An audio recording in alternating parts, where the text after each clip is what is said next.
What is this? Coral. Coral. Coral from the Maldives. Yeah, nice. അപ്പോൾ മാൽഡീവ്സിലുള്ള നമ്മൾ അടുത്ത vlog എപ്പോഴാണെന്നൊക്കെ ചോദിച്ച ആളുകൾ ഇങ്ങനെ പറയുന്നുണ്ടായിരുന്നു. അങ്ങനെ അടുത്ത വ്ളോഗ് എടുക്കാൻ സമയമൊന്നും കിട്ടിയിട്ടില്ലായിരുന്നു. സമയം ഉണ്ടായിരുന്നു, പക്ഷേ നമുക്ക് അതിനുള്ളൊരു മൂഡില്ലായിരുന്നു സത്യം പറഞ്ഞാൽ. അങ്ങനെ ഇപ്പോൾ നിലവിൽ ചെറിയൊരു വ്ളോഗ് നിങ്ങൾക്ക് കുറച്ച് കാര്യങ്ങൾ പറഞ്ഞുതരാൻ വേണ്ടിയിട്ടാണ് ഇപ്പോൾ വന്നിട്ടുള്ളത്. അപ്പോൾ എൻ്റെ കൂടെ നമ്മൾ അല്ലേട്ടനൊക്കെ ഉണ്ട്. ഈ ഐലൻഡിനെ കുറിച്ച് നിങ്ങൾക്ക് അറിയാൻ ഇഷ്ടപ്പെടുന്ന കുറച്ച് കാര്യങ്ങൾ നമ്മൾ പറഞ്ഞുതരാം. അപ്പോൾ അല്ലേട്ടാ നമ്മൾ അല്ലേട്ടാ എന്തൊക്കെ വിശേഷം? സുഖമല്ലേ? ഹായ്, നന്നായിരിക്കുന്നു. അപ്പോൾ ഞാൻ ചെറിയ വ്ളോഗ് ചെയ്യാൻ ഉദ്ദേശിച്ചാണ്. അപ്പോൾ നമ്മൾ ഈ ഐലൻഡിനെ കുറിച്ച് ആളുകൾക്ക് അറിയാൻ താല്പര്യമുണ്ട്.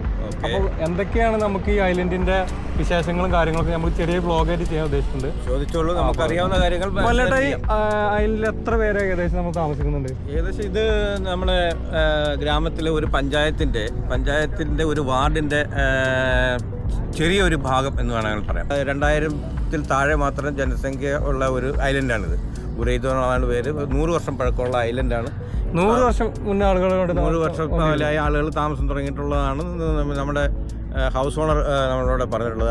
ഇവിടെയാണോ ആദ്യമായിട്ട് ജനങ്ങൾ താമസിക്കാൻ തുടങ്ങി, അതോ മാലിയിലാണോ? മാലിയിൽ ഉണ്ടാകാം, പക്ഷേ മാലിക്ക് പുറത്തായിട്ടുള്ള ഐലൻഡുകളിൽ താമസം തുടങ്ങിയതിൽ ആദ്യമായിട്ട് ഇവിടെയാണെന്നാണ് പറയപ്പെടുന്നത്. അതിനകത്തുള്ള യാഥാർത്ഥ്യം നമുക്കറിയില്ല. നമ്മളെ ഹൗസ് ഓണർ പറഞ്ഞതിൻ്റെ അടിസ്ഥാനത്തിലാണ് നമ്മൾ പറയുന്നത്.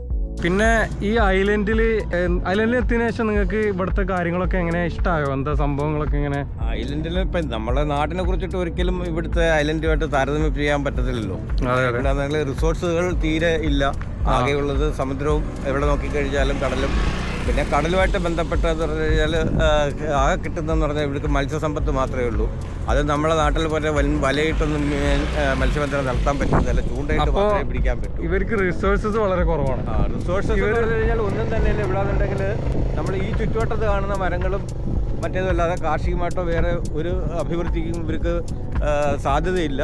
കാര്യം നട്ടു കഴിഞ്ഞാൽ ചിലപ്പോൾ കിളിക്കത്തില്ലായിരിക്കും. ഇവിടുത്തെ മണ്ണ് അതിനു വേണ്ടിയിട്ടുള്ള പക്വത അല്ല. പിന്നെ ഈ പോലെ കാറ്റാടി ഞാൻ കേട്ടിട്ടുണ്ട്. ഇപ്പൊ എന്ത് സാധനമാണെന്നുണ്ടെങ്കിലും ഇവർ പുറത്തുനിന്ന് ഇന്ത്യന്ന്, അതായത് എല്ലാ സാധനങ്ങളും ഇന്ത്യ, അതേപോലെ ചൈന, തായ്ലൻഡ് ഷിപ്പ് വഴി ട്രാൻസ്പോർട്ട് ചെയ്ത് ഇങ്ങോട്ട് കൊണ്ടുവരാം മാത്രമേ ഉള്ളൂ. ഷിപ്പ് വഴിയുള്ള വേറെ മാർഗ്ഗമില്ല. ഷിപ്പ് അല്ലാന്നുണ്ടെങ്കിൽ ഫ്ലൈറ്റിൽ വന്നിട്ട് കഴിഞ്ഞാലും മാലിൽ വന്നിട്ട് പിന്നെ എല്ലായിടത്തോട്ടും ബാർജിലോ ധോണി വഴിയോ അതിനകത്താണ് ഇവിടുന്ന് എന്നുണ്ടെങ്കിൽ മാലിയിൽ നിന്നും മറ്റൊരു എയർബേസുകളിൽ നിന്നൊക്കെ വരുന്ന സാധനങ്ങൾ ഇവർ ഷിഫ്റ്റ് ചെയ്ത് ഓരോ ഐലൻഡുകളിൽ എത്തിക്കാറുണ്ട്.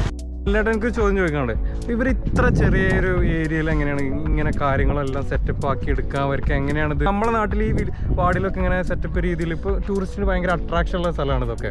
അവർ യൂറോപ്യൻസും ഇവരൊക്കെ പുറത്തുനിന്ന് ഒരുപാട് പേര് ക്യാഷ് ചിലവാക്കിയിട്ട് ഇവിടെ വരുന്നുണ്ട്, എൻജോയ് ചെയ്യുന്നുണ്ട്. അപ്പോൾ ഇതുപോലെ നമ്മുടെ നാട്ടിൽ ബീച്ച് ഏരിയ അല്ലാന്നുണ്ടെങ്കിൽ നമ്മുടെ നാട്ടിൽ ഈ വാർഡുകളിലൊക്കെ ഇങ്ങനെ സെറ്റപ്പ് ആക്കി ഈ പഞ്ചായത്ത് തലത്തിൽ നിന്ന് തന്നെ ഇങ്ങനെയൊക്കെ തുടങ്ങിയാൽ എന്തായിരിക്കും?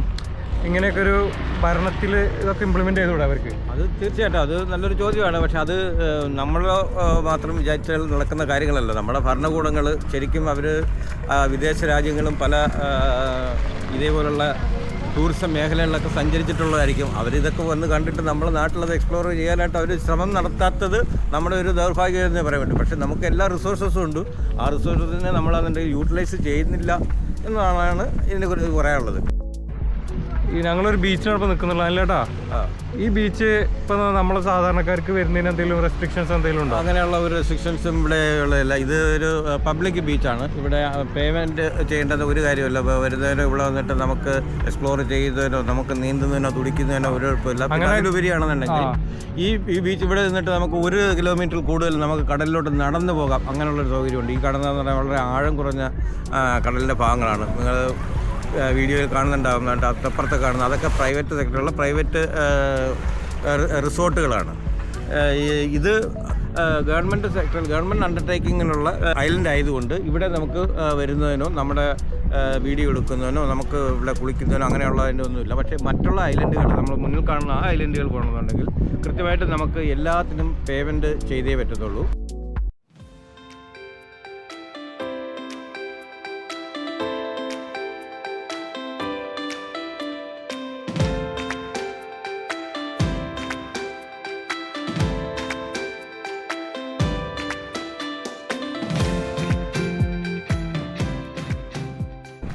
അല്ലേട്ടാ, അപ്പം ഞാൻ വന്നാൽ ശ്രദ്ധിച്ചു ഇവിടെ ഈ തീരങ്ങളൊക്കെ നല്ല അടിപൊളിയായിട്ട് കിടക്കുന്നുണ്ട്.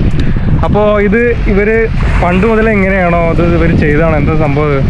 ഇതിൽ തീരങ്ങൾ പറയാന്നുണ്ടെങ്കിൽ ഇത് കൂടുതലും ആർട്ടിഫിഷ്യലായിട്ട് ഉണ്ടാക്കിയാണ്, അല്ല നാച്ചുറൽ അല്ല ഇതൊന്നും. അപ്പോൾ ഈ കാണുന്ന ഇതൊക്കെ ഇതെല്ലാം അതിനകത്ത് ആർട്ടിഫിഷ്യലായിട്ട് തന്നെ ഉണ്ടാക്കിയെടുത്താണ്. ഇവിടെ ചെറിയൊരു ദ്വീപായിരുന്നു, അതിനെ അവർ വികസിപ്പിച്ചിട്ട് ഇത്രത്തോളം ജനസാന്ദ്രതയ്ക്ക് വേണ്ടിയിട്ട് അവർ വികസിപ്പിച്ചെടുത്തതാണ്. അങ്ങനെയാണ് ഒട്ടുമിക്ക ദ്വീപുകളെന്നാണ് നമ്മൾ ഇവിടെ വന്നെടുത്ത് അറിഞ്ഞെടുത്തോളം നമുക്ക് മനസ്സിലാക്കാൻ കഴിഞ്ഞത്.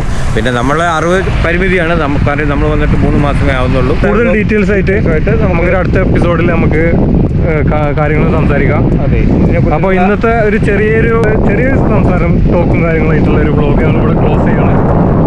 കൂടുതൽ വിവരങ്ങളായിട്ട് ഞങ്ങൾ അടുത്ത എപ്പിസോഡിൽ കാണാം. By. What is this? Coral from the Maldives. Yeah, nice. Hello from Maldives. Yeah. This is Anthony from the Philippines. Anthony from Philippines, from Maldives.